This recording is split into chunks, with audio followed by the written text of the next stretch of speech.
El pitido agudo y estridente del monitor médico rasgó el silencio del penthouse como un grito de agonía, una navaja cortando la tela de la opulencia estéril. Alejandro de la Vega se quedó inmóvil en medio del salón, con un vaso de whisky en la mano y la Ciudad de México extendiéndose a sus pies como una galaxia de luces frías e indiferentes. El sonido, implacable y repetitivo, no solo anunciaba una crisis en la habitación contigua, sino que también era un eco del pasado, el mismo sonido que había llenado los pasillos de un hospital 8 años atrás, justo antes de que su mundo se derrumbara por completo. Sus músculos se tensaron, su respiración se detuvo en su garganta. Estaba paralizado, no por el miedo a lo que estaba sucediendo, sino por el terror de revivirlo. Cada pulso de la alarma era un martillazo en el muro de contención que había construido alrededor de su corazón, y sentía cómo las grietas comenzaban a extenderse, amenazando con liberar el torrente de dolor que había mantenido encerrado durante casi una década. El lujo que lo rodeaba, el mármol pulido y el acero frío, de repente se sentía como los barrotes de una jaula dorada, y él era el prisionero de su propio trauma, incapaz de moverse. Finalmente, sus piernas respondieron, llevándolo con una lentitud tortuosa hacia el umbral de la habitación de Mateo. La escena que encontró fue una pesadilla materializada. Su hijo de 8 años, un ser pálido y frágil incluso en sus mejores días, se convulsionaba violentamente en la cama clínica. Su pequeño cuerpo se arqueaba y se sacudía en una danza macabra y descontrolada, sus ojos en blanco y una fina espuma formándose en las comisuras de sus labios. La máquina a su lado continuaba su lamento electrónico, una banda sonora para la impotencia absoluta de Alejandro. Se aferró al marco de la puerta, sintiendo cómo el aire se volvía espeso, imposible de respirar. Era el hombre que dirigía un imperio tecnológico, un titán de la industria cuyas decisiones afectaban a miles, pero en ese momento no era más que un espectador aterrorizado, un padre inútil que no podía dar un solo paso para aliviar el sufrimiento de su propia sangre. La humillación lo inundó, un veneno helado que se mezclaba con el pánico. La enfermera de turno no estaba, y él estaba solo con su fracaso, observando cómo la vida de su hijo se sacudía al borde del abismo. Fue entonces cuando una figura inesperada entró en la habitación desde el pasillo de servicio. Era Elena, la empleada de limpieza, una mujer de unos 40 años cuyo rostro amable y manos gastadas por el trabajo parecían pertenecer a otro universo, uno muy alejado de los rascacielos de Santa Fe. Sin dudar un solo instante, sin siquiera mirar a Alejandro, corrió hacia la cama de Mateo. Su movimiento fue fluido, instintivo, como si respondiera a una llamada que solo ella podía oír. No gritó, no entró en pánico. Con una calma que parecía sobrenatural en medio del caos, se sentó en el borde de la cama. Le acarició la frente sudorosa al niño y comenzó a hablarle con una voz suave y tranquilizadora. No eran palabras médicas ni técnicas, sino susurros de consuelo, promesas de que todo estaría bien. Y entonces comenzó a cantar. Una vieja canción de cuna, una melodía simple y ancestral que llenó la habitación con una calidez que el dinero de Alejandro jamás podría comprar. Era un acto de puro instinto humano, un gesto de compasión que desafiaba la lógica fría de la crisis. Alejandro observaba la escena en un estado de shock absoluto, sintiendo que el suelo se había desvanecido bajo sus pies. Vio cómo, bajo el toque de Elena y el arrullo de su canción, la violenta convulsión de Mateo comenzaba a ceder. Los espasmos se volvieron menos frenéticos, la tensión en sus pequeños miembros se relajó y su respiración, antes un jadeo errático, comenzó a encontrar un ritmo más sosegado. El pitido estridente de la máquina se detuvo, reemplazado por el pulso rítmico y constante que indicaba estabilidad. El silencio regresó al penthouse, pero era un silencio diferente, uno cargado de asombro y de una vergüenza insoportable. Elena no había hecho nada que los manuales médicos recomendaran, no había administrado medicinas ni llamado a emergencias. Simplemente había ofrecido calma, presencia, humanidad, había demostrado más valentía y conexión paternal en 30 segundos que él en 8 años. Una mujer a la que apenas le dirigía la palabra, a la que consideraba parte del mobiliario, acababa de salvar a su hijo de una manera que él nunca habría concebido como posible. Elena no se levantó. Siguió acariciando el cabello de Mateo, ahora dormido y en paz, mientras tarareaba suavemente la melodía. No miró a Alejandro, no buscó su aprobación ni su gratitud. Su universo entero en ese momento era el niño frágil que yacía en la cama. Para Alejandro, esa indiferencia fue el golpe final. Él, el arquitecto de esa fortaleza de cristal y acero, era un completo extraño en el corazón de su propio hogar. Vio las manos de Elena, curtidas y sencillas, sobre la frente de su hijo, y por primera vez se dio cuenta de que esas manos sabían cómo sanar de una forma que las suyas, acostumbradas a firmar cheques millonarios, nunca podrían. Una pregunta devastadora comenzó a formarse en su mente, una pregunta que lo cambiaría todo. ¿De qué servía construir un imperio si no podía proteger a la única persona que le daba sentido?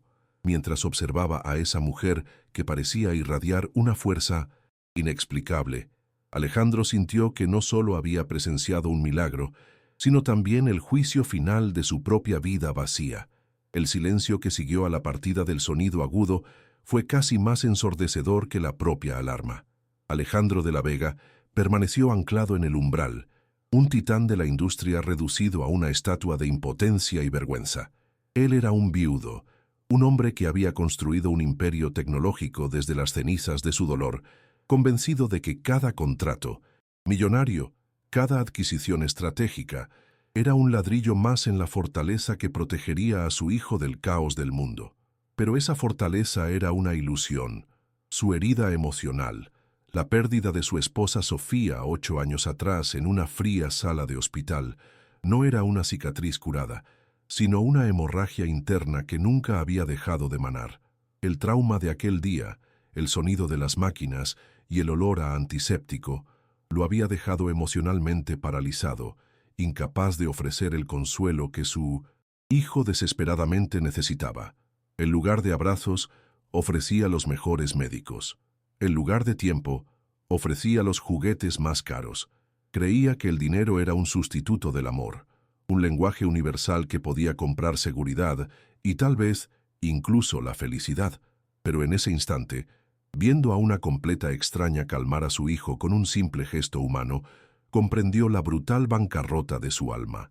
Elena, por su parte, se movía con una gracia silenciosa que no pertenecía a aquel entorno de 1911. Lujo estéril. Era una madre soltera que había criado a sus propios hijos en un mundo diametralmente opuesto, un universo de carencias materiales, pero de una abundancia emocional que Alejandro no podía ni empezar a comprender. Mientras el multimillonario observaba, petrificado, ella terminó de tararear la canción de cuna y ajustó con delicadeza la manta sobre el pequeño cuerpo de Mateo. No había en sus gestos ni una pizca de arrogancia o de búsqueda de reconocimiento. Actuaba desde un lugar profundo e instintivo, un pozo de compasión que parecía inagotable. En sus ojos no había juicio hacia el padre ausente que temblaba en la puerta. Solo había una infinita ternura por el niño que dormía.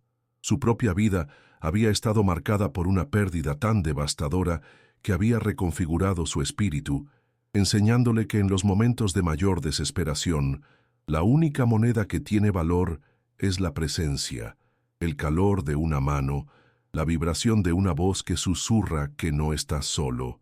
Esa noche, en el penthouse más exclusivo de la ciudad, no era la empleada de limpieza. Era la encarnación de una fuerza ancestral que el dinero no podía invocar ni controlar. Con un esfuerzo que le pareció sobrehumano, Alejandro finalmente logró mover sus piernas. Caminó hacia ella con la rigidez de un autómata, el cerebro trabajando a 1000 por hora para procesar lo que acababa de ocurrir y encontrar una forma de restablecer el orden de su universo. Y como siempre, recurrió a la única herramienta que conocía. Metió la mano en el bolsillo de su pantalón de diseñador y sacó un fajo de billetes, una cantidad que probablemente superaba el salario mensual de Elena. Se lo extendió con mano temblorosa, un gesto torpe y casi insultante que buscaba reducir el milagro a una simple transacción. Lo que necesitaba era decir gracias, preguntar cómo, expresar la gratitud y la humillación que lo consumían, pero las palabras se ahogaron en su garganta. Elena levantó la vista hacia él por primera vez, y su mirada no contenía desprecio, sino una profunda y serena lástima. Con una dignidad silenciosa, apartó su mano suavemente. Su voz, cuando habló, fue apenas un susurro que, sin embargo, retumbó en la habitación como un trueno. Su hijo no necesitaba dinero, señor. Necesitaba calma. Cada palabra fue un golpe directo al corazón de Alejandro, desmantelando en un segundo la filosofía sobre la que había construido su vida entera. Las palabras de Elena quedaron suspendidas en el aire, flotando en el espacio entre ellos, mucho después de que ella se retirara discretamente de la habitación para continuar con sus labores. Alejandro se quedó solo junto a la cama de su hijo, el fajo de billetes aún en su mano, ahora sintiéndose sucio, profano. Por primera vez en años realmente vio el entorno que había creado. Un mausoleo de lujo, frío e impersonal, diseñado para impresionar a extraños, pero incapaz de albergar un solo gramo de calor familiar. Los días siguientes, algo en él cambió. Empezó a observar a Elena, no como a una empleada, sino como a un enigma. Notó cómo le dejaba a Mateo pequeños animales de origami en su mesita de noche, un cisne de papel un día, una grulla al otro. Vio a través del monitor de seguridad cómo, cuando pensaba que nadie miraba, se sentaba unos minutos junto a Mateo y le contaba historias en voz baja, historias de bosques mágicos y animales valientes. Y una tarde, al llegar a casa, escuchó algo que no había oído en años, la risa genuina y cristalina de su hijo. Mateo estaba sonriendo, una sonrisa amplia y pura, mientras Elena hacía una sombra de conejo con sus manos en la pared. Una pequeña grieta se abrió en el muro de hielo que rodeaba el corazón de Alejandro. Esa noche, incapaz de dormir, Alejandro caminó hasta su estudio, un espacio impecable dominado por un escritorio de caoba y vistas panorámicas de la ciudad. Abrió el único cajón que mantenía cerrado con llave, un santuario privado de su dolor. Dentro, solo había una fotografía enmarcada. Su esposa, Sofía, sonriendo bajo el sol en la que fue su última vacación juntos. La miró fijamente, el rostro de la mujer que había amado con una intensidad que casi lo destruyó. El mundo creía que era un viudo trágico, un hombre que había perdido al amor de su vida por una cruel enfermedad. Pero lo que nadie sabía, lo que ni siquiera su propia familia sospechaba, era el secreto oscuro y sofocante que se escondía detrás de esa narrativa. La noche en que Sofía murió no fue una simple tragedia médica como todos pensaban. Fue una noche de gritos ensordecedores, de decisiones imposibles tomadas en una fracción de segundo y de una última palabra desesperada que él, en su arrogancia y pánico, se había negado a escuchar.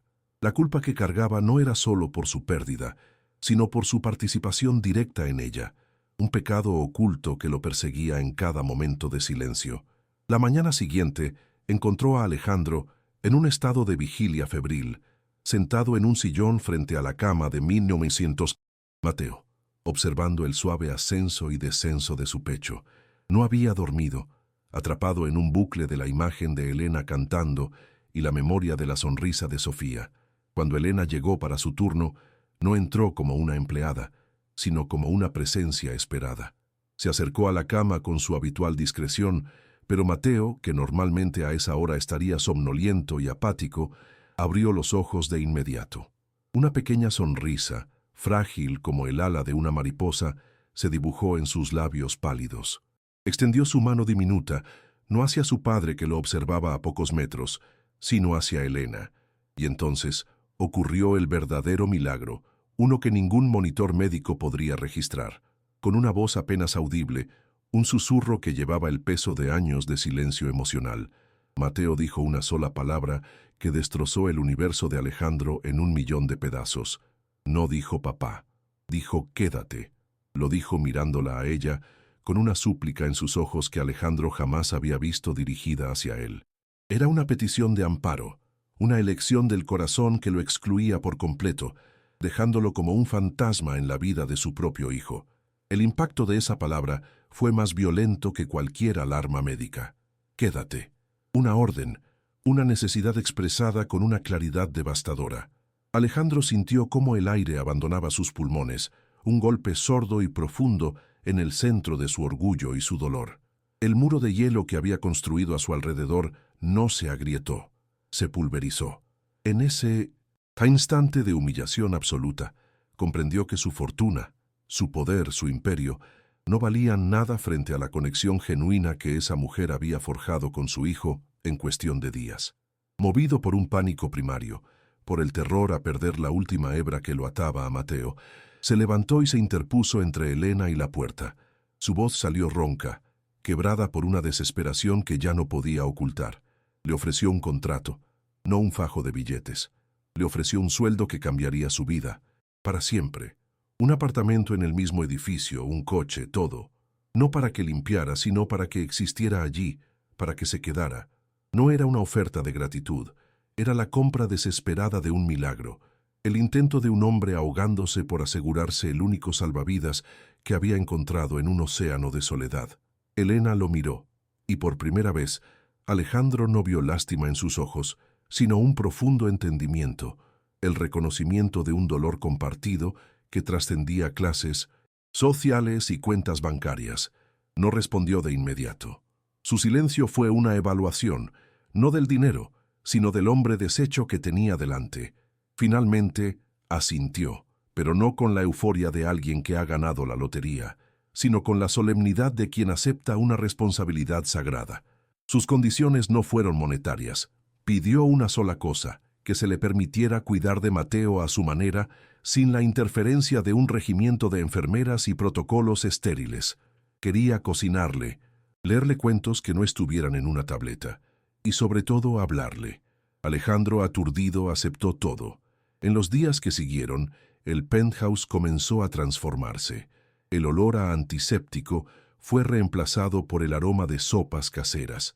El silencio opresivo fue salpicado por la voz suave de Elena, contando historias y a veces por la risa débil pero inconfundible de Mateo. Por primera vez en 8 años, Alejandro sintió que su hogar no era una tumba de lujo, sino un lugar donde la vida, frágil y preciosa, estaba intentando florecer de nuevo. La esperanza es una cosa frágil, un brote verde en un desierto de concreto, y el universo de Alejandro parecía diseñado para aplastarla. Justo cuando comenzaba a permitirse respirar, a creer que quizás no todo estaba perdido, sonó el teléfono de su estudio. Era el doctor Morales, el jefe de nefrología, un hombre cuya voz siempre había sido un faro de profesionalismo y calma. Pero esa tarde, su tono era diferente, cargado de una formalidad fría que presagiaba una catástrofe. La noticia fue entregada con la precisión de un bisturí quirúrgico, directa y sin anestesia. El riñón compatible que habían estado esperando, la única opción viable en todo el Sistema Nacional de Trasplantes, había sido reasignado. Hubo un problema burocrático, una incompatibilidad de último minuto en los análisis cruzados, una excusa técnica que sonaba a mentira. Alejandro sintió cómo el suelo se abría bajo sus pies. No era un simple contratiempo, era una sentencia de muerte. La pequeña burbuja de calidez y risas que Elena había construido se reventó en un instante, dejando solo el eco helado de la desesperación. El destino, o algo que se le parecía mucho, le estaba recordando brutalmente que él era un hombre maldito y que cualquier atisbo de felicidad le sería arrebatado. Mientras el teléfono resbalaba de su mano y golpeaba la alfombra con un ruido sordo, la puerta de su estudio se abrió sin que nadie llamara. Era Ricardo, su cuñado, impecable, en su traje oscuro, con una expresión que era una mezcla perfecta de falsa compasión y triunfo mal disimulado. ¿Cómo sabía lo del riñón tan rápido? Era una pregunta para otro momento. Ahora solo importaba su presencia, que llenaba la habitación con un aire de superioridad y juicio. Se acercó al escritorio, no para consolar, sino para ejecutar. Su voz fue suave, pero cada palabra era una piedra lanzada contra el cristal ya roto del alma de Alejandro. «Lo siento mucho, hermano», dijo, con una sinceridad tan hueca que resultaba insultante. «Pero sabíamos que esto podía pasar. No estás equipado para manejar esto. Nunca lo has estado». Hizo una pausa, dejando que el veneno hiciera efecto antes de asestar el golpe final. Hay una clínica en Suiza, la mejor del mundo. Ellos pueden darle a Mateo lo que tú no puedes. Es hora de que dejes de jugar a ser padre, Alejandro, y aceptes que has vuelto a fallar. Las palabras de Ricardo cayeron en el silencio del estudio con el peso del granito. Cada sílaba una sentencia inapelable que aplastaba la frágil semilla de esperanza que apenas comenzaba a germinar en el alma de Alejandro. Has vuelto a fallar. La frase no fue un grito, sino un susurro venenoso, una verdad retorcida que se ancló en la herida más profunda de su ser. Alejandro sintió una oleada de frío recorrer su espina dorsal, una humillación tan intensa que le robó el aliento y lo dejó expuesto, desnudo en su propio santuario de poder. Ricardo no lo miraba con pena, sino con una especie de satisfacción quirúrgica, como un depredador que finalmente ha acorralado a su presa herida. Su presencia era una violación, una invasión calculada en el momento de mayor vulnerabilidad. Se movía por el espacio, tocando el borde del escritorio de caoba, examinando un premio de negocios con una indiferencia estudiada, pero sus ojos nunca se apartaron de Alejandro, midiendo el impacto de su ataque, saboreando la desesperación que comenzaba a nublar la mirada del hombre que lo había eclipsado durante tantos años. Ricardo no había venido a ofrecer ayuda, había venido a reclamar el control, a recordarle a Alejandro que bajo la fachada del titán corporativo se escondía el mismo hombre roto y aterrorizado que había sido incapaz de salvar a su esposa. Ricardo continuó su asalto con una lógica implacable, tejiendo una red de argumentos racionales que estaban diseñados para estrangular cualquier objeción emocional. La clínica en Suiza, explicó con una calma exasperante, no era una opción, sino la única solución viable. Describió las instalaciones con un detalle que revelaba una investigación previa, hablando de terapias genéticas experimentales, de equipos de última generación y de un equipo de especialistas que eran la élite mundial en nefrología pediátrica. Cada palabra era un recordatorio de la insuficiencia de Alejandro, de cómo su dinero, aunque vasto, no había podido comprar una solución dentro de las fronteras de su propio país. Lo que tú le ofreces aquí es sentimentalismo, Alejandro, una ilusión peligrosa. Mateo no necesita canciones de cuna ni cuentos de hadas, necesita ciencia, necesita lo mejor que el mundo puede ofrecer. Y tú, en tu estado, no puedes tomar decisiones objetivas. Estás permitiendo que una empleada doméstica influya en el destino de tu hijo.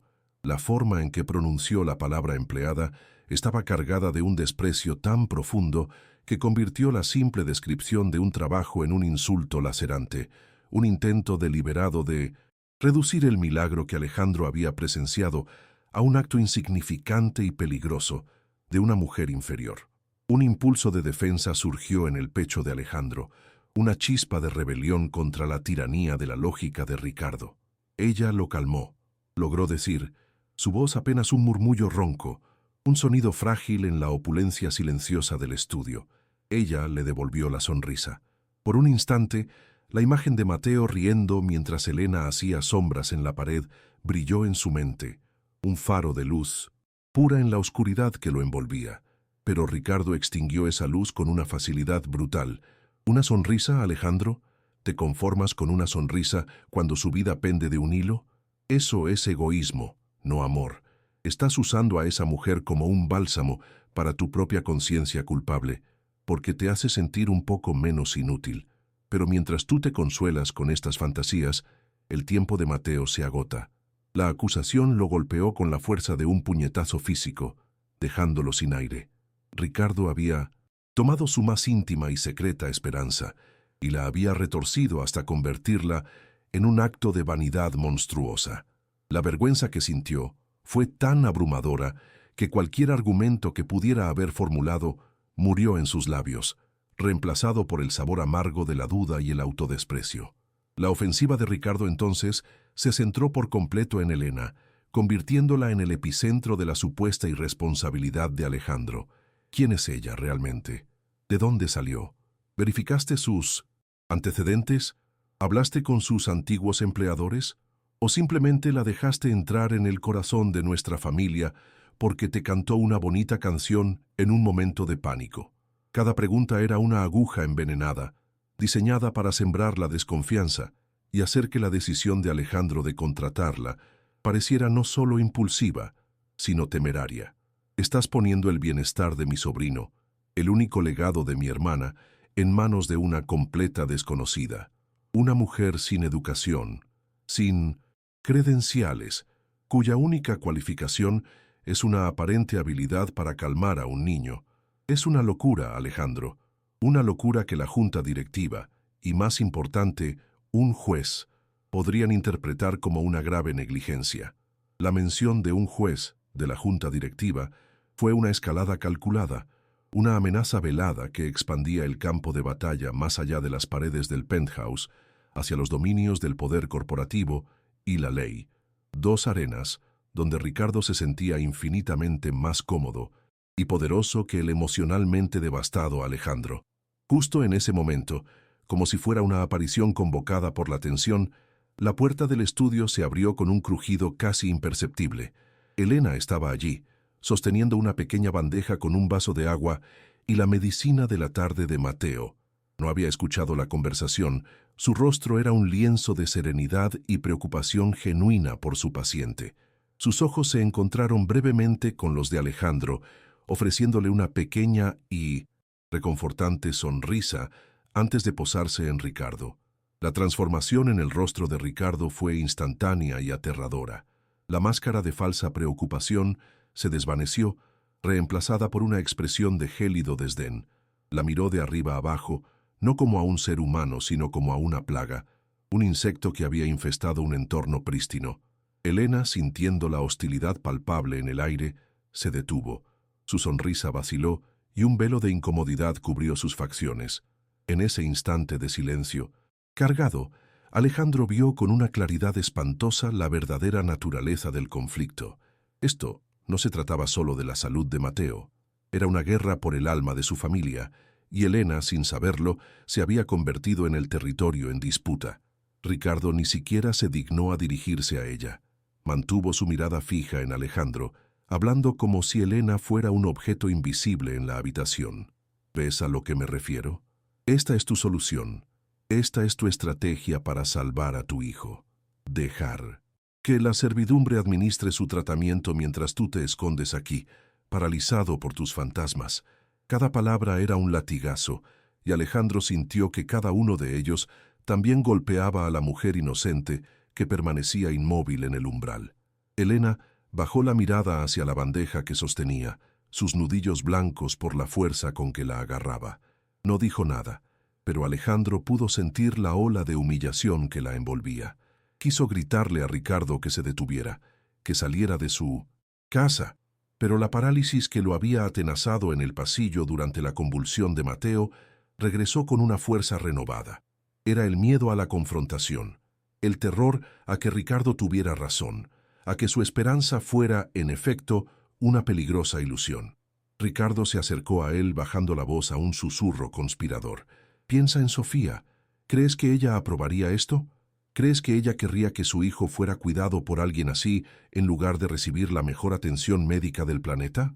La invocación del nombre de su esposa muerta fue el golpe más bajo y cruel de todos, un acto de profanación emocional que dejó a Alejandro completamente desarmado. Elena, con una dignidad que parecía imposible bajo tal ataque, dio un paso atrás, se disculpó en un susurro casi inaudible por la interrupción y se retiró, cerrando la puerta suavemente detrás de ella. El sonido del cierre fue como el de una celda de prisión. Alejandro se sintió atrapado, sofocado por la lógica venenosa de su cuñado y por el peso de su propia culpa. El recuerdo de Sofía, no sonriendo bajo el sol, sino pálida y asustada en una cama de hospital, inundó su mente. La última noche, las decisiones apresuradas, los gritos ahogados y la sensación aplastante de su propio fracaso. Ricardo lo sabía. Sabía exactamente dónde golpear, porque había estado allí, observando desde la barrera, acumulando resentimiento y juicio.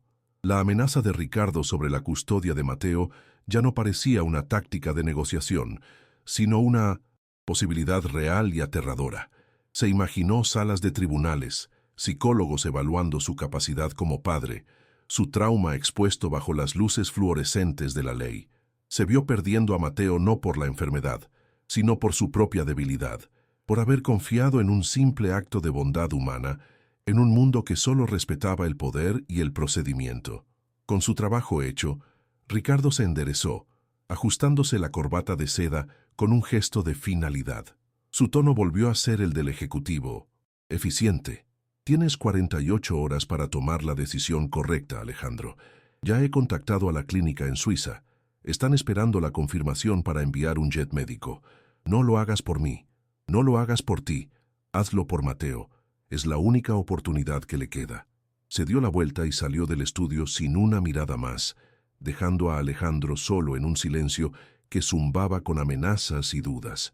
Las 48 horas se extendían ante él no como un plazo, sino como una cuenta regresiva hacia una elección imposible. Por un lado, estaba el camino seguro, frío y lógico que proponía Ricardo, un camino que lo alejaría de su hijo, pero que supuestamente garantizaría su supervivencia. Por el otro, estaba el camino incierto y frágil que representaba Elena, un camino que había traído un calor inesperado a su hogar helado, pero que ahora parecía estar plagado de peligros que no había anticipado. Se sentía como si estuviera parado al borde de un precipicio, forzado a saltar, sin saber si abajo lo esperaba la salvación o el abismo. Al día siguiente, la guerra de Ricardo pasó de las palabras a los hechos.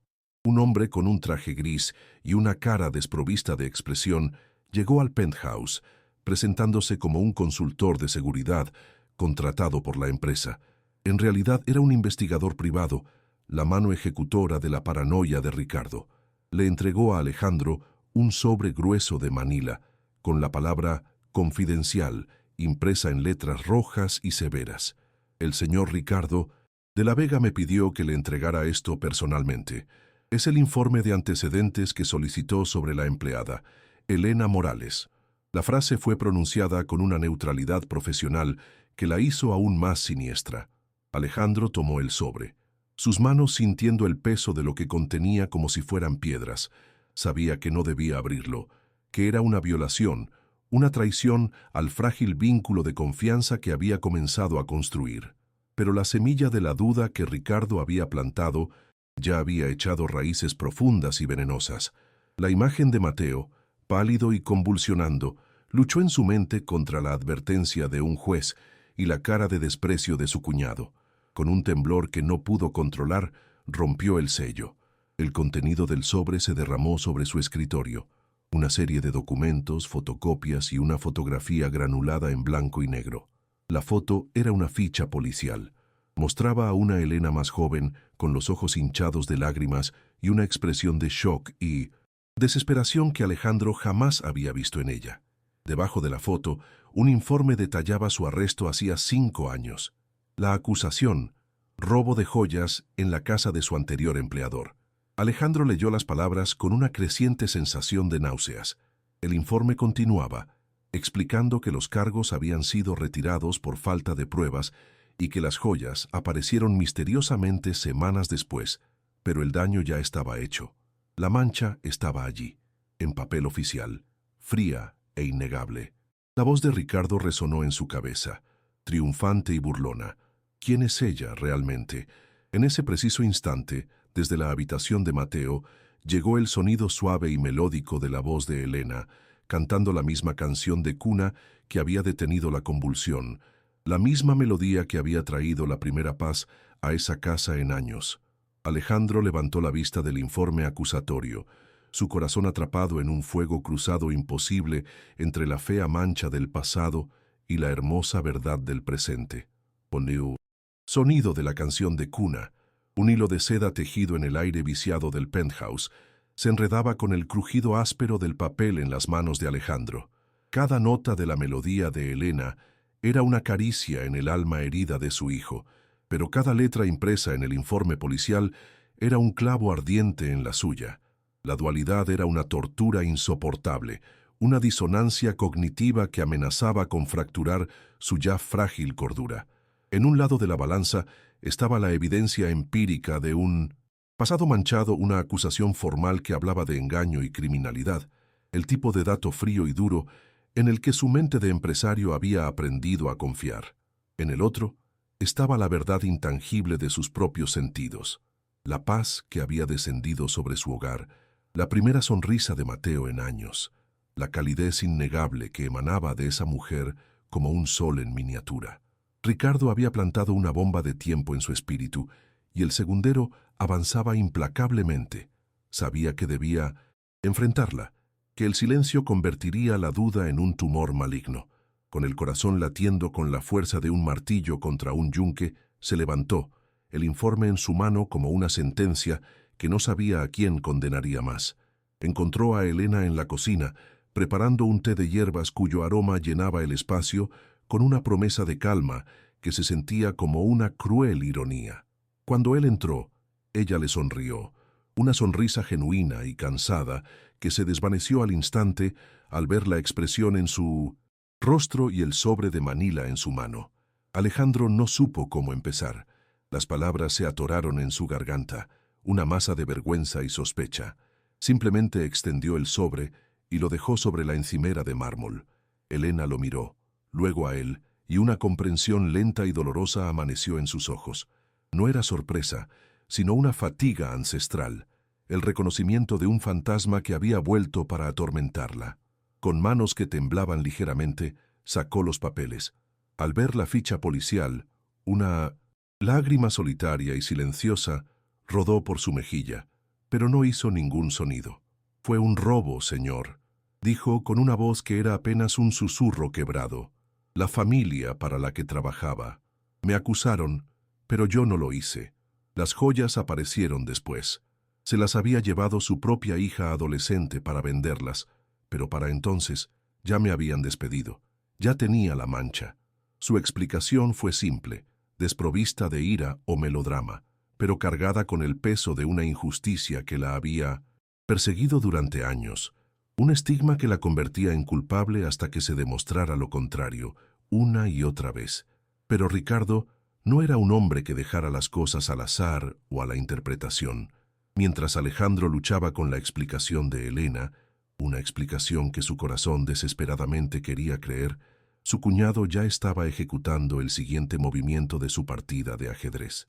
Esa misma tarde, convocó a una reunión familiar de emergencia en el penthouse, bajo el pretexto de discutir el bienestar de Mateo, la tía abuela de Mateo, dos primos lejanos que formaban parte del consejo de administración de la empresa y, por supuesto, Ricardo, se congregaron en el salón principal, sus rostros una máscara de preocupación ensayada. Elena fue llamada a la sala, creyendo que se le pediría un informe sobre el estado del niño. En cambio, se encontró en el centro de un tribunal improvisado. Ricardo, de pie junto a la chimenea apagada, adoptó un tono solemne y afligido, y procedió a desmantelar la reputación de Elena pieza por pieza. Presentó una copia del informe policial a cada miembro de la familia, describiendo el incidente no como una acusación retirada, sino como la prueba irrefutable de un patrón de comportamiento depredador. Pintó a Elena como una oportunista maestra, una mujer que se aprovechaba de familias vulnerables para infiltrarse en sus vidas y en sus cajas fuertes. La humillación fue un espectáculo cruel y meticulosamente orquestado. Elena permaneció de pie en medio de la sala, bajo las miradas acusadoras de esos extraños ricos y poderosos, sintiendo cómo cada palabra de Ricardo la despojaba de su dignidad. Él torció cada uno de sus gestos de bondad, convirtiéndolos en armas en su contra. La canción de cuna no era consuelo, era una técnica de manipulación. Los animales de origami no eran un regalo, eran un método para ganarse la confianza de un niño vulnerable. Su calma durante la convulsión no era instinto maternal, era la fría compostura de una sociópata. Alejandro intentó intervenir, balbuceando que había una explicación, que los cargos fueron retirados, pero su voz sonaba débil, insegura, ahogada por el coro de murmullos de desaprobación de su familia. «Estás siendo ingenuo, Alejandro», le espetó su tía. «Esta mujer es un peligro para Mateo y para el legado de Sofía. Elena no lloró. Se quedó inmóvil, absorbiendo el veneno. Su silencio, una forma de resistencia que solo enfurecía más a sus verdugos. El penthouse, que por un breve momento había comenzado a sentirse como un refugio, se había transformado en una cámara de tortura psicológica, y ella era la prisionera en el banquillo. La estrategia de Ricardo, sin embargo, requería un golpe de gracia, una prueba tangible que ni siquiera la débil defensa de Alejandro pudiera refutar.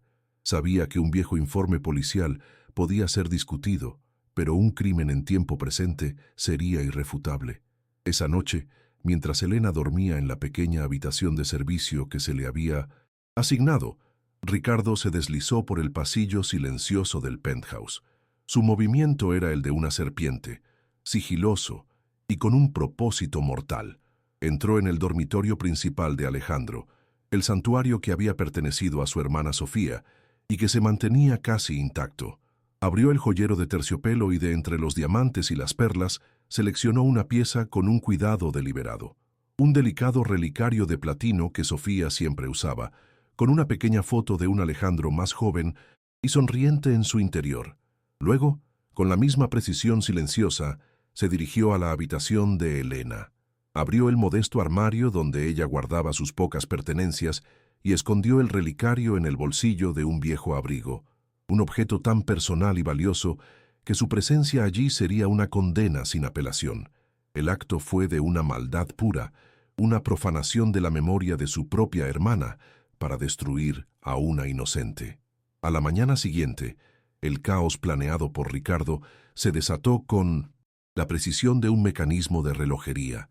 La tía abuela, instruida por Ricardo, anunció con gran dramatismo que no encontraba el relicario de Sofía, un objeto de incalculable valor sentimental.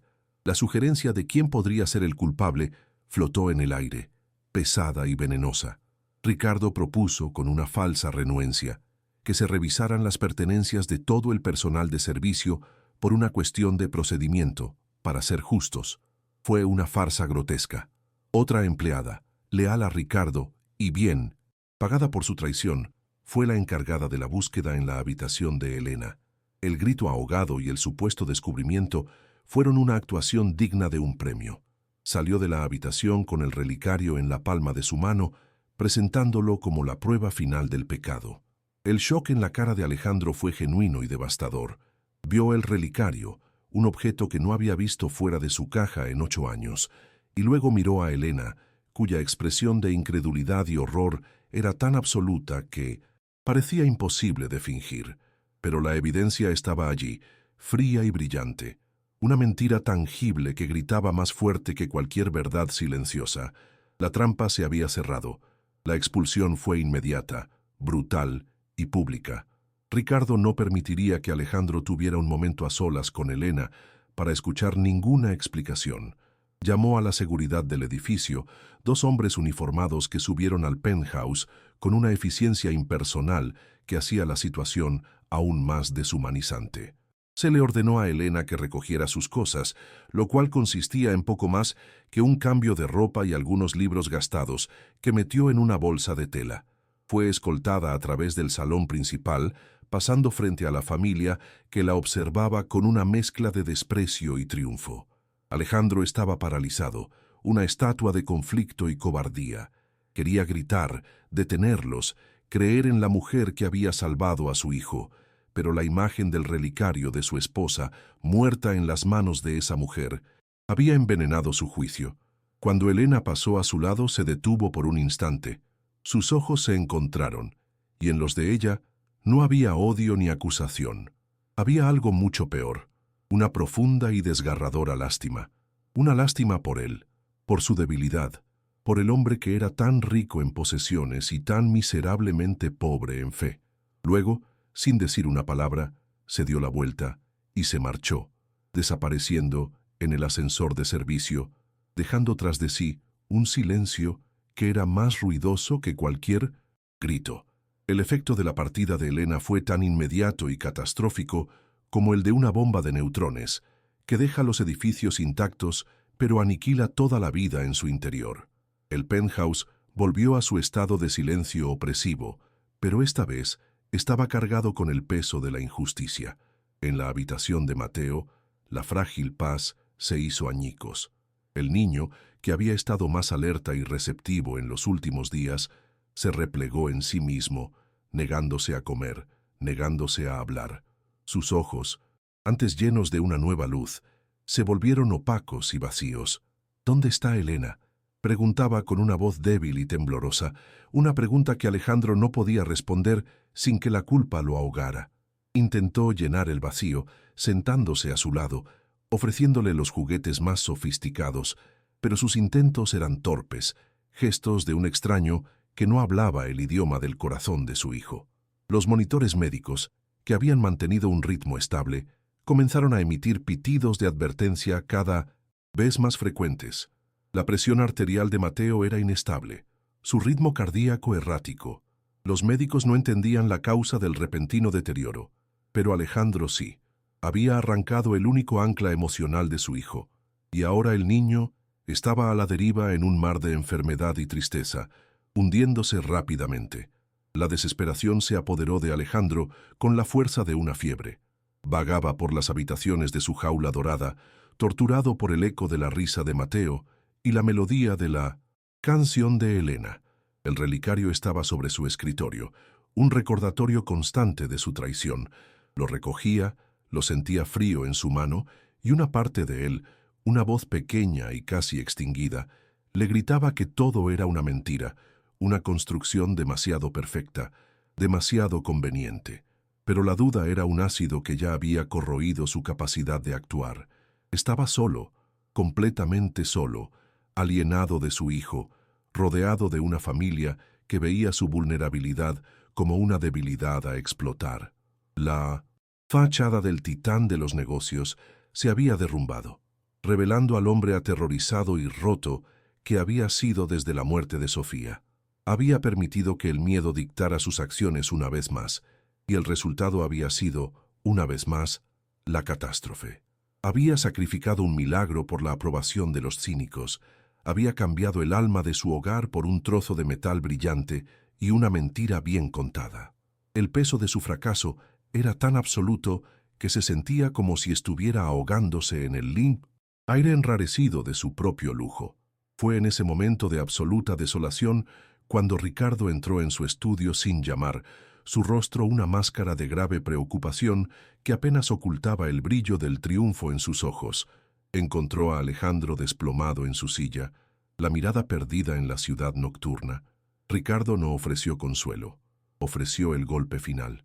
Alejandro, dijo con una voz que era una caricia helada, esto ha ido demasiado lejos. Tu juicio está nublado. La situación con esa mujer, el rápido declive de Mateo desde su partida, todo demuestra que no estás en condiciones de tomar las decisiones correctas. Hizo una pausa dramática, dejando que las palabras se hundieran. Por eso, he tomado la única decisión responsable que quedaba. He consultado a nuestros abogados y he iniciado un proceso legal para obtener la tutela temporal de Mateo. No puedes protegerlo, no de la enfermedad, y claramente tampoco de ti mismo. Lo llevaremos a Suiza, y yo me haré cargo. El mundo de 1900. Alejandro se detuvo. No era una amenaza, era una declaración. Ricardo no solo le había arrebatado a Elena, no solo había contribuido a la recaída de su hijo, ahora venía a arrebatarle al propio Mateo, utilizando la devastación que él mismo había creado como justificación para su golpe final. Todo estaba perdido. Había perdido a su hijo, no a la enfermedad, sino a su propio y cobarde corazón. La notificación legal llegó en un sobre blanco y austero, entregada por un mensajero cuya indiferencia era un insulto más en la montaña de humillaciones que aplastaban a Alejandro. Las palabras impresas, llenas de una jerga legal fría y precisa, eran una sentencia de muerte para su paternidad. Ricardo no había bromeado. Había iniciado el proceso para arrebatarle a su hijo, utilizando el dolor y la desesperación del propio Alejandro como el arma principal en su contra. El penthouse, que por unos breves y luminosos días había conocido el calor de una sopa casera y el sonido de una risa infantil, se había convertido de nuevo en un mausoleo. El silencio era una entidad física, pesada y sofocante, rota únicamente por el ritmo cada vez más errático de los monitores que vigilaban el sueño febril de Mateo. Alejandro se sentía como un fantasma en su propia vida, un espectro condenado a observar cómo todo lo que amaba se desvanecía, desintegrándose entre sus dedos como ceniza. La culpa era un veneno que corría por sus venas, susurrándole que Ricardo tenía razón, que él era un fracaso cósmico, un hombre maldito cuyo toque traía la ruina. Había despedido el único milagro que había conocido, y ahora el universo le presentaba la cuenta. Mientras se ahogaba en su autocompasión, un golpe casi inaudible en la puerta de su estudio lo sacó de su trance. Era Lucía, una de las empleadas más jóvenes del servicio de limpieza, una chica de apenas 20 años con ojos grandes y asustadizos que normalmente evitaba cualquier contacto visual con él. Sostenía un trapo de limpieza en sus manos, retorciéndolo con un nerviosismo que la hacía temblar. Se disculpó repetidamente por la interrupción, su voz un hilo tembloroso, pero había una urgencia en su mirada que detuvo a Alejandro antes de que pudiera despedirla. «Señor de la Vega», dijo finalmente, reuniendo una valentía que parecía costarle un esfuerzo físico inmenso. «Es sobre la señora Elena. Yo sé que no es mi lugar, pero lo que le hicieron no fue justo. Yo vi algo». Alejandro la miró, su mente nublada por el dolor, inicialmente inclinado a descartar sus palabras como un simple chisme de la servidumbre, pero la sinceridad en el rostro de la joven, la convicción pura y aterrada que emanaba de ella, fue como una pequeña piedra arrojada a la superficie, estancada de su desesperación, creando una onda de posibilidad que no pudo ignorar. Con el corazón latiéndole con una mezcla de escepticismo y una esperanza que le daba pánico sentir, Alejandro la instó a continuar. Lucía, con la voz entrecortada, le contó lo que había visto. La noche en que el relicario desapareció, estaba terminando de pulir los pisos del pasillo de servicio, trabajando hasta tarde para ganar unas horas extra. Vio al señor Ricardo salir de su estudio y caminar en dirección al área de las habitaciones. No le dio importancia en ese momento, pero algo le pareció extraño. No se dirigió hacia la habitación principal ni hacia la de Mateo, sino que se detuvo frente a la modesta puerta del cuarto de Elena. Lo vio mirar a ambos lados del pasillo, como si se asegurara de que nadie lo observaba antes de entrar sigilosamente. No se quedó más de un minuto. Salió con la misma cautela y regresó a la zona principal de la casa.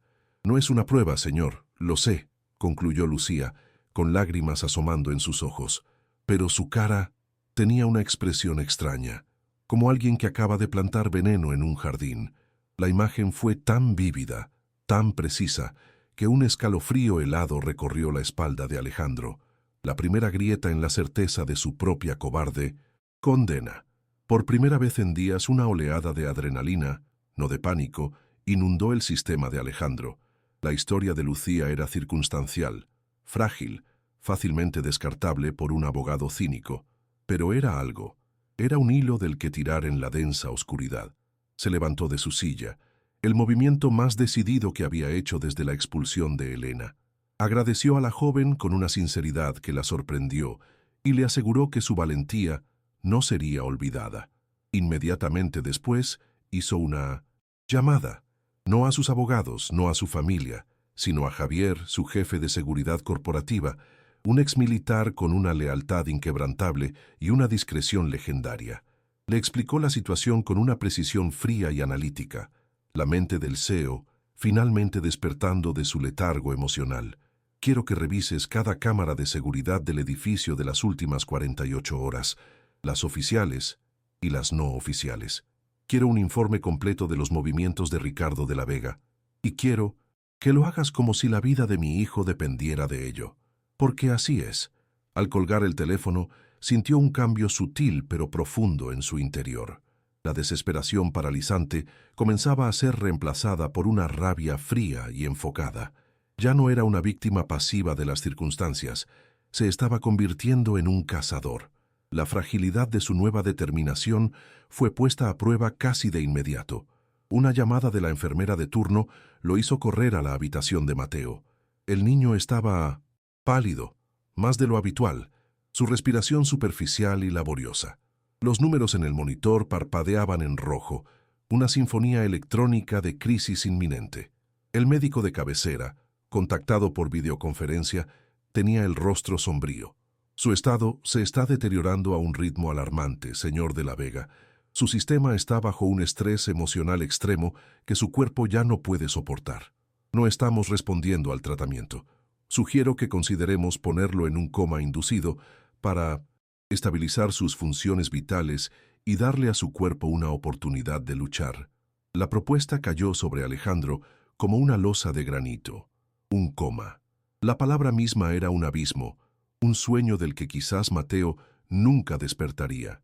La opción de la clínica suiza, la solución de Ricardo de repente volvió a su mente. No como una traición, sino como una tentación desesperada. La vida de su hijo estaba en juego, y el tiempo se medía en latidos de corazón cada vez más débiles. La rabia que había sentido se vio amenazada por el regreso del terror más primario que un padre puede conocer. En medio de ese torbellino de pánico renovado, una certeza se abrió paso a través del caos. Necesitaba encontrar a Elena, no solo para limpiar su nombre, sino porque su instinto, esa parte de él que había estado dormida durante tanto tiempo, le gritaba que ella era la única que podía llegar a Mateo, la única que podía traerlo de vuelta del borde del precipicio. Envió a un equipo de sus mejores hombres, los mismos que usaba para localizar activos corporativos ocultos, con una sola misión: encontrar a Elena Morales. Les dio su última dirección conocida, una foto, todo lo que tenía. Pero las horas pasaban y los informes eran desalentadores. Elena parecía haberse desvanecido. Había dejado su pequeño apartamento alquilado, sus vecinos no sabían nada, su teléfono estaba desconectado. Era como si la tierra se la hubiera tragado. Alejandro comprendió con una punzada de dolor que ella no estaba huyendo de la ley, sino de él. Estaba huyendo de la humillación, del mundo de riqueza y crueldad que la había masticado y escupido sin piedad.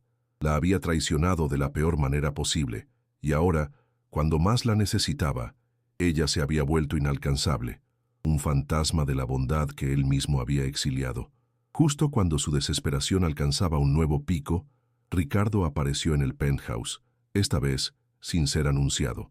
Su sincronización era, como siempre, impecable y depredadora. Llevaba un portafolios de cuero y una expresión de grave solemnidad que era aún más insultante que su habitual arrogancia. No perdió el tiempo en falsos consuelos. «Sé lo del coma, Alejandro», me lo dijo el doctor. «Es el final del camino. Ya no tienes opciones». Abrió el portafolio sobre la mesa del salón y sacó una serie de documentos. «Es una autorización médica y una cesión temporal de la tutela. Fírmala. El jet médico puede estar aquí en 3 horas. Llevaremos a Mateo a Suiza y le salvaremos la vida». «Mírame, Alejandro», le dijo, su voz bajando a un susurro intenso y manipulador. «Sé que me odias en este momento, pero estoy haciendo lo que tú eres incapaz de hacer. Poner a mi sobrino por encima de tu orgullo herido. Cada segundo que dudas, sus posibilidades disminuyen. Firma el papel, Alejandro. Deja de ser un egoísta. Sé el padre que Sofía hubiera querido que fueras». La pluma estaba allí, sobre los papeles, una invitación a la rendición total, a la aniquilación de su voluntad. El teléfono de Mino Bisnorius. Alejandro vibró en su bolsillo, un zumbido insistente que rasgó la tensión insoportable de la habitación. Era Javier, su jefe de seguridad. Con una mano temblorosa, Alejandro contestó, poniendo la llamada en altavoz para que Ricardo no sospechara. La voz de Javier era nítida y profesional. «Señor, hemos encontrado algo». La mayoría de las cámaras del pasillo de servicio estaban convenientemente en un ciclo de mantenimiento esa noche. Todas, excepto una pequeña cámara de respaldo oculta en un detector de humo. Tenemos una imagen clara del señor Ricardo de la Vega entrando en la habitación de la señora Morales a las 22:17 y saliendo a las 22:18. La hora era crucial, apenas 30 minutos antes de que la tía abuela diera la alarma por el relicario perdido. Ricardo palideció visiblemente, una reacción casi imperceptible para un ojo no entrenado, pero para Alejandro Fue como ver una grieta en la fachada de una montaña. El aire en la habitación se volvió eléctrico. Por primera vez, desde que había comenzado la pesadilla, Alejandro sintió una oleada de poder. La balanza, lenta pero inexorablemente, comenzaba a inclinarse a su favor. Alejandro no apartó la vista de los ojos de su cuñado mientras hablaba por el teléfono. Javier, continúa, dijo con una calma gélida que no sabía que poseía. Ricardo intentó decir algo, balbucear una excusa, pero Alejandro levantó una mano, silenciándolo con un gesto de autoridad que no había mostrado en años. «Hay más, señor», continuó Javier, siguiendo. «Su autorización para una investigación financiera completa. Revisamos las transacciones recientes del señor Ricardo. Encontramos un pago inusual, una transferencia considerable a una cuenta offshore. La cuenta pertenece a una consultora fantasma, pero logramos rastrear al beneficiario final». El silencio que siguió duró apenas un segundo, pero para Alejandro se sintió como una eternidad. El beneficiario es el doctor Armando Cifuentes. La voz de Javier terminó la frase, pero Alejandro ya estaba completándola en su mente, el horror y la comprensión chocando en su interior con la fuerza de una colisión estelar. El doctor Cifuentes era el jefe del Comité de Asignación del Registro Nacional de Trasplantes, el hombre que había firmado personalmente la carta que decía que el riñón para Mateo había sido reasignado por una repentina incompatibilidad. El teléfono se deslizó de la mano de Alejandro y cayó sobre la alfombra, pero él no lo notó. El sonido se perdió en el rugido ensordecedor de la verdad que explotaba en su cerebro. No era solo el relicario, no era solo la humillación de una mujer inocente, era todo. Ricardo no había aprovechado una crisis, la había creado desde el principio, había saboteado deliberadamente la única oportunidad de supervivencia de su propio sobrino, condenándolo a una muerte casi segura, todo para poder ejecutar su meticuloso plan para tomar el control, para destruir a Alejandro de la manera más absoluta y cruel imaginable. Miró a Ricardo y ya no vio a un rival de negocios o a un cuñado resentido. Vio a un monstruo, a un ser de una maldad tan profunda y calculadora que desafiaba la comprensión humana. El dolor, la culpa y el miedo que lo habían paralizado durante tanto tiempo se evaporaron, calcinados por una nueva emoción que lo llenó por completo, una furia pura, blanca y ardiente, tan vasta y tan fría como el corazón de una estrella moribunda. La guerra no había terminado, acababa de empezar. La revelación de Javier no fue un susurro en el teléfono, fue una detonación nuclear en el centro del penthouse. El aire se solidificó, se volvió denso y pesado, cargado con una electricidad que erizaba la piel. Alejandro de la Vega se enderezó en su silla, y en el lapso de un solo latido, el hombre roto, el viudo atormentado y el padre acobardado fueron incinerados, dejando en su lugar algo primordial y aterrador. Sus ojos, antes nublados por el dolor, ahora ardían con la claridad gélida de un glaciar a punto de resquebrajarse. Ya no era la presa acorralada, era el depredador que acababa de oler la sangre de su enemigo. Ricardo, por su parte, sintió el cambio en la atmósfera como una caída de presión barométrica antes de un huracán. La superioridad que lo había revestido como una armadura se evaporó, dejándolo expuesto y temblando bajo la nueva e implacable mirada de Alejandro. Intentó hablar, formular una negación, pero su garganta se cerró, traicionada por el pánico que ascendía por su esófago como una bilis amarga. El poder en la habitación había cambiado de manos de una forma tan violenta y absoluta que era casi audible, como el chasquido de un hueso al romperse. Con una calma que era infinitamente más espantosa que cualquier grito, Alejandro se levantó y caminó lentamente hacia el centro de la sala, donde su familia, convocada por Ricardo para ser testigos de su triunfo, ahora se convertía en el jurado de su ejecución. No levantó la voz. Cada palabra que pronunció fue precisa, afilada y mortal. Le hablaste a nuestra familia de un informe policial, Ricardo. Les hablaste de una mujer peligrosa, de un pasado criminal, pero te olvidaste de mencionar el video de las 22:17, el video donde se te ve entrar en la habitación de Elena, una habitación que no tenías ninguna razón para visitar, y luego El video de ti saliendo a las 22:18, apenas 30 minutos antes de que la tía comenzara su pequeño y conveniente drama sobre el relicario perdido de mi esposa. Hizo una pausa, dejando que la información se asentara en las mentes aturdidas de los presentes. La tía abuela soltó un jadeo ahogado, llevándose una mano enjollada a la boca, sus ojos pasando del rostro pálido de Ricardo al semblante de piedra de Alejandro. La acusación no era una teoría, era un hecho documentado, una verdad capturada en píxeles que comenzaba a desmantelar la elaborada farsa de Ricardo frente a todos. Una risa nerviosa y quebrada escapó de los labios de Ricardo, un sonido horrible que no contenía ni una pizca de humor. «Estás delirando, Alejandro. Desesperado. Estás inventando historias para desviar la atención de tu propia negligencia. Esa mujer te ha envenenado la mente». Pero su voz carecía de convicción.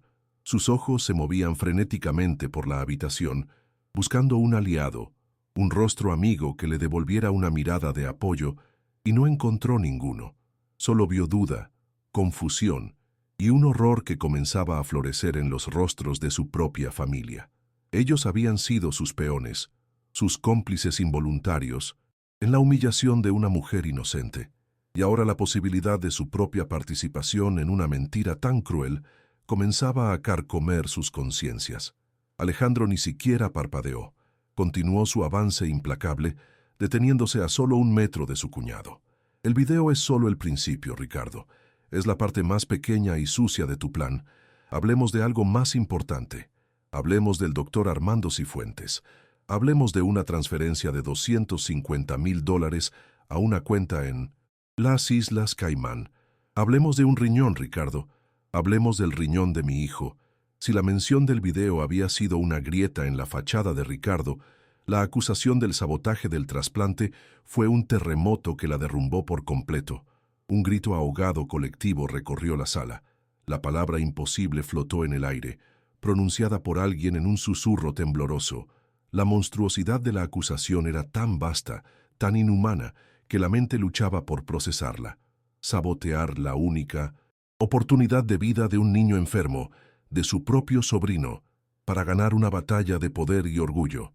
Era una maldad de una escala que pertenecía a las pesadillas, no a los salones lujosos de Santa Fe. Alejandro observó cómo el último vestigio de color abandonaba el rostro de Ricardo, dejándolo con la palidez cerosa de un cadáver. Vio el tic nervioso en su ojo, la forma en que sus manos se abrían y cerraban sin control. La evidencia no estaba solo en las finanzas offshore o en los registros telefónicos que Javier sin duda ya tenía. Estaba allí, en la desintegración física y visible del hombre culpable que tenía delante. La verdad era tan fea y tan brutal que no necesitaba más adornos. El sudor perlaba la frente de Ricardo, pegándole el cabello de diseñador a la piel. Su traje a medida, que minutos antes era un símbolo de su poder, ahora parecía el disfraz de un payaso trágico. «No, no es verdad. Es una mentira. Todo es una mentira», gritó, su voz finalmente rompiéndose en un chillido agudo y desesperado. Pero sus negaciones eran huecas, ecos vacíos en una habitación que ya había emitido su veredicto. Se giró hacia su tía, hacia sus primos, sus ojos suplicando, buscando la alianza que siempre había dado por sentada. Pero los rostros que encontró estaban llenos de una repulsión y un horror que lo aislaron por completo. Eran espejos que reflejaban la monstruosidad que él había desatado y no pudo soportar verse en ellos. La soledad de su maldad lo envolvió, una prisión más claustrofóbica que cualquier celda de acero y concreto. Había jugado la partida más arriesgada de su vida, apostando el alma de su familia y la vida de un niño, y acababa de perderlo todo de la manera más pública y humillante imaginable. Entonces, en un último y patético estallido de autojustificación, la verdad se derramó de él en un torrente de veneno y dolor. Él tuvo la culpa. Él la mató, gritó, señalando a Alejandro con un dedo tembloroso, sus ojos enrojecidos por lágrimas de rabia y autocompasión. Yo estaba allí en el hospital la noche en que Sofía murió. Vi su pánico, su cobardía, la dejó morir y luego construyó este imperio sobre su tumba, olvidándola, mientras yo vivía con su fantasma cada día. No merecía a Mateo, no merecía ser feliz. Lo hice por ella, por mi hermana. La confesión retorcida y monstruosa llenó la sala con una fealdad insoportable. Había profanado la memoria de su propia hermana, usándola como un escudo para justificar un acto de una crueldad casi satánica. El shock de la familia se transformó en una náusea profunda. Habían sido testigos no solo de la revelación de un crimen, sino del colapso total de un alma humana. Las lágrimas que corrían por el rostro de Ricardo no eran de arrepentimiento, sino de la rabia de un hombre que se veía a sí mismo como una víctima incluso en la cima de su propia villanía. Alejandro no reaccionó con la furia que todos esperaban. El fuego en sus ojos se había enfriado, dejando solo un vacío de desprecio absoluto. Escuchó la perorata de Ricardo sin interrumpir, permitiendo que se ahorcara con su propia soga de palabras. Cuando finalmente terminó, jadeando y sollozando, Alejandro pronunció su sentencia. No fue un grito, sino un susurro que cortó el aire como un fragmento de hielo. Fuera. La palabra fue simple, pero contenía el peso de un destierro eterno. Fuera de mi casa, fuera de mi empresa, fuera de la vida de mi hijo. Desde este momento, Ricardo de la Vega, estás muerto para mí. Estás muerto para esta familia. Has profanado el nombre de mi esposa por última vez. Cada palabra era un clavo en el ataúd de la vida de Ricardo. Alejandro se dio la vuelta, dándole la espalda, un gesto de desdén final que significaba que ya ni siquiera merecía su atención. La seguridad del edificio, ya alertada por Javier, apareció en la puerta. Dos figuras imponentes y silenciosas que se acercaron a Ricardo para escoltarlo hacia su nueva realidad de la nada. Mientras los guardias sacaban a un Ricardo, balbuceante y derrotado, un silencio sepulcral cayó sobre los miembros de la familia que quedaban. Estaban congelados en sus asientos, prisioneros de su propia vergüenza. Sus miradas acusadoras hacia Elena, sus susurros de apoyo a Ricardo, su juicio precipitado y arrogante, todo ello ahora pesaba sobre ellos como una deuda impagable. La tía abuela lloraba en silencio, no por Ricardo, sino por su propio y espantoso error de juicio. Los primos miraban al suelo, incapaces de enfrentar la mirada de Alejandro, el hombre al que habían estado a punto de traicionar por completo. El lujoso salón, diseñado para impresionar y proyectar poder, se había convertido en el escenario de su humillación colectiva, un tribunal donde su lealtad superficial y su moralidad de conveniencia habían quedado expuestas y condenadas. Eran cómplices, y la mancha de esa complicidad los marcaría para siempre. Se habían aliado con un monstruo contra un hombre que sufría, y esa era una verdad con la que tendrían que vivir. Pero Alejandro ya no los veía. Su victoria sobre Ricardo no le trajo ninguna satisfacción, solo un sabor a ceniza en la boca. Había ganado la guerra, pero la batalla más importante, la que realmente importaba, se estaba librando en una habitación al final del pasillo. La rabia que lo había impulsado se disolvió, reemplazada por una urgencia desesperada y un miedo que le helaba la sangre. Dejó a su familia petrificada en su vergüenza y corrió, sus costosos zapatos de cuero resonando sobre el mármol pulido. Corrió más allá de las obras de arte, más allá de las ventanas que mostraban una ciudad indiferente, su único foco la frágil vida que pendía de un hilo. Cada segundo que había perdido en esa confrontación era un segundo que le había robado a su hijo. El clímax de su drama personal se sentía insignificante ahora, un preludio grotesco a la verdadera tragedia que podría estar desarrollándose a solo unos metros de distancia. Su renacimiento como hombre y como padre no significaría nada si llegaba demasiado tarde para salvar a la única persona que le daba sentido a su existencia. Abrió la puerta de la habitación de Mateo con una violencia que hizo temblar el marco. La escena que lo recibió fue peor que cualquiera de sus pesadillas. La enfermera de turno y un médico de emergencias que acababa de llegar estaban trabajando frenéticamente sobre el pequeño cuerpo de su hijo. Las alarmas de los monitores no eran pitidos intermitentes, sino un grito continuo y agudo, una línea de sonido plana que anunciaba el borde del abismo. Mateo estaba pálido como el papel, sus labios con un tinte azulado, su pecho apenas moviéndose. Alejandro se quedó congelado en el umbral, el triunfo de minutos antes completamente olvidado, reemplazado por el terror más absoluto que un ser humano puede experimentar. La enfermera levantó la vista hacia él, sus ojos llenos de una compasión profesional y una terrible urgencia. Su voz fue suave, pero inequívoca. Cada palabra, un martillazo en el corazón de Alejandro, la culminación de todas las fallas, de todas las demoras, de todos los errores. Señor de la Vega, suplicó, tiene que prepararse. Lo estamos perdiendo. Lo estamos perdiendo. Las palabras del médico no fueron un diagnóstico, fueron un epitafio pronunciado demasiado pronto. El sonido de la última puerta cerrándose en la cara de Alejandro. El caos en la habitación era una danza frenética de desesperación profesional.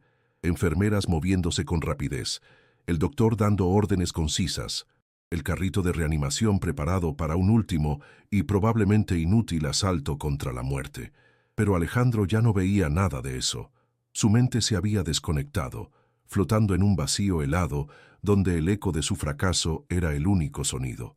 Había derrotado a Ricardo, había expuesto la verdad, pero su victoria era una farsa hueca, un trofeo ganado en una guerra mientras perdía el mundo entero. Justo en ese instante de aniquilación total, su teléfono, que había caído al suelo, vibró con una insistencia casi violenta. Con la mano de un autómata lo recogió. Era Javier. Señor, la hemos encontrado. Vive en un pequeño cuarto en la azotea de un edificio en la colonia Doctores. Le envío la dirección. Un pulso, débil pero inconfundible, de esperanza atravesó la parálisis de Alejandro. No había tiempo para explicaciones.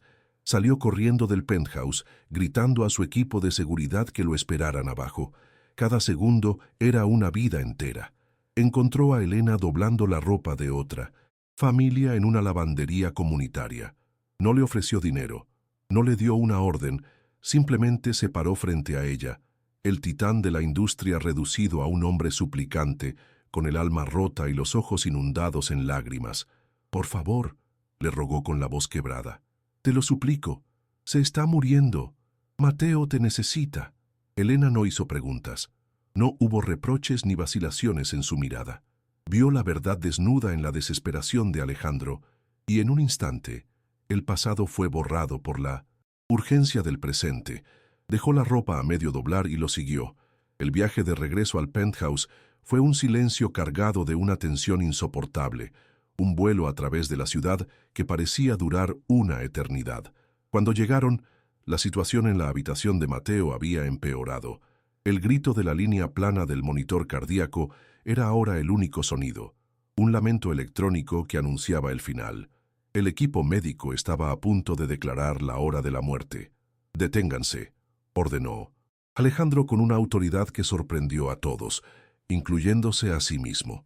Elena pasó entre los médicos y las enfermeras, quienes la miraron con una mezcla de confusión y desdén profesional. Ignoró las máquinas, los protocolos, la ciencia que había fallado. Se sentó en el borde de la cama, tomó la mano flácida y fría de Mateo entre las suyas y acercó sus labios a su oído. Y entonces, en el santuario de la muerte inminente, comenzó a cantar la misma canción de cuna, su voz un hilo de seda, pura en el aire áspero de la tragedia, una melodía que no buscaba resucitar, sino acompañar, ofrecer paz en el último viaje. Era un acto de amor incondicional, un desafío a la lógica de la medicina. Y entonces, el milagro que nadie se atrevió a esperar, sucedió. En la pantalla del monitor, una pequeña y temblorosa línea verde apareció, un solo pulso errático que desafiaba la planicie de la muerte. Luego otro, y otro más, lento, frágil, pero innegable. El ritmo comenzó a construirse, un tambor lejano que ganaba fuerza con cada nota de la canción de Elena. Los ojos de Mateo, que habían estado fijos y sin vida, se movieron bajo sus párpados. Un suspiro casi imperceptible escapó de sus labios azules. El equipo médico observaba, petrificado, sus conocimientos y su tecnología humillados por un poder que no podían medir ni comprender. Elena no se detuvo. Continuó cantando, sus propias lágrimas ahora cayendo sobre la frente del niño, bautizándolo de nuevo en la vida. Alejandro cayó de rodillas junto a la cama, su cuerpo finalmente cediendo al peso de las últimas horas, de los últimos 8 años. Lloró como no lo había hecho desde la muerte de Sofía, un llanto desgarrador y purificador que arrastró consigo la culpa, el miedo y la arrogancia. No lloraba de alivio, sino de una gratitud tan profunda y abrumadora que se sentía como un dolor físico. Esta mujer, a la que había humillado y desterrado, no solo había salvado a su hijo, le había devuelto el alma. Los meses que siguieron fueron una lenta y delicada reconstrucción. El trasplante, realizado por un nuevo equipo médico después de que el doctor Cifuentes fuera arrestado, fue un éxito rotundo. Pero la verdadera sanación no ocurrió en el quirófano, sino en las silenciosas horas que siguieron. Alejandro despidió a todo el personal médico y de servicio. Aprendió a cambiar las sábanas de Mateo, a prepararle sus comidas, a leerle cuentos hasta que se quedaba dormido. Redescubrió a su hijo, no como un paciente frágil, sino como un niño lleno de una sabiduría silenciosa y un corazón resiliente. El penthouse se transformó. Las paredes blancas se llenaron de dibujos y fotografías. El silencio fue reemplazado por el sonido de las risas. Con la mitad de su fortuna, Alejandro creó la Fundación Sofía y Daniel, en honor a su esposa y al hijo perdido de Elena, un santuario para familias que enfrentaban lo imposible. Elena, por supuesto, nunca más volvió a ser una empleada. Se convirtió en la directora de la fundación. En 1905, la consejera de Alejandro, en la figura materna que Mateo había anhelado y sobre todo en el corazón de su nueva y extraña familia. Se mudó a un apartamento en el mismo edificio, no como una empleada, sino como una igual, un pilar indispensable en sus vidas. 5 años después, en el jardín de una de las casas de acogida de la fundación, un Mateo de 13 años, saludable y lleno de energía, corría tras un balón de fútbol, sus gritos de alegría resonando en el aire de la tarde. En una banca cercana, Alejandro y Elena lo observaban, no con la ansiedad de un padre y una cuidadora, sino con la serena complicidad de 2 personas que habían atravesado el infierno juntas y habían encontrado la paz al otro lado. Sus manos se rozaron, un gesto simple que contenía un universo de gratitud y afecto. Un joven padre, con los ojos enrojecidos por el miedo y el cansancio, se les acercó tímidamente, aferrado a los papeles de un diagnóstico reciente. Alejandro se levantó, le puso una mano en el hombro y con la voz de un hombre que conocía cada matiz de su dolor, le dijo: «Usted no está solo. Hablemos». El ciclo de empatía, nacido de la tragedia, continuaba. La verdadera riqueza de Alejandro ya no estaba en la bolsa de valores, sino en ese gesto, en esa conexión. Nadie en aquel imperio de cristal y acero podría haber imaginado jamás que la salvación no llegaría en un jet privado, sino en las manos humildes de la mujer que limpiaba los pisos. Un simple gesto, una canción de cuna en medio del caos, y el mundo entero se detiene para tomar aliento. Historias como esta nos recuerdan el poder increíble que todos llevamos dentro, la capacidad de cambiar un destino con un acto de pura humanidad. Si sentiste esa conexión, si tu corazón se detuvo por un instante junto al de Alejandro, te invito a formar parte de nuestra comunidad aquí, en Susurros del Destino. Suscríbete ahora, activa esa campanita para que no te pierdas ni un solo relato y déjanos un comentario contándonos desde qué rincón del mundo esta historia te está abrazando. Sigamos juntos. El viaje de Alejandro y Elena nos enseña que la familia no siempre es de sangre, sino de aquellas almas que nos eligen en nuestros momentos más oscuros y nos enseñan a sanar. Si esta historia ha tocado tu corazón y te ha devuelto un poco de fe en la humanidad, deja un like para que su mensaje de esperanza viaje más lejos. ¿Alguna vez un pequeño gesto de un extraño cambió por completo tu día? Cuéntanos tu experiencia en los comentarios. Suscríbete a Susurros del Destino para seguir explorando relatos que nos recuerdan que la empatía es la verdadera riqueza, porque a veces, en el silencio del dolor, el acto más simple de bondad puede ser el milagro que estábamos esperando.